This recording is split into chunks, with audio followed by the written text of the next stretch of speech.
అట్లా పడుకో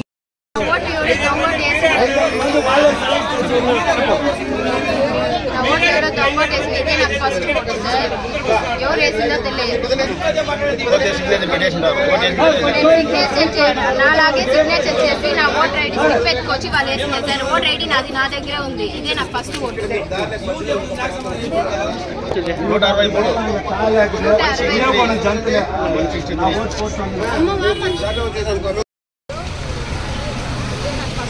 ఎవరో నా ఓటు స్లిప్ తీసుకొచ్చి నా ఓటు వేసినారు సార్. నాలాగే సిగ్నేచర్ చేసి ఎత్తుకోపోయాను. ఇదే నాకు ఫస్ట్ ఓటు వచ్చింది సార్. చూడండి సార్, నాకు ఓటు దొంగోటు చేస్తాను సార్. సార్ నా బూత్ నెంబరు, నా ఓటు నేను వేయలేదు సార్. ఎవరో వచ్చి నా ఓటు స్లిప్ ఎత్తుకొచ్చి ఓటు వేసినారు సార్. నేను ఓటు వేసుకుంటే నా చేతిలో చూడండి సార్. దొంగోటు వేసింది సార్. నీ పేరమ్మా? గాయత్రి.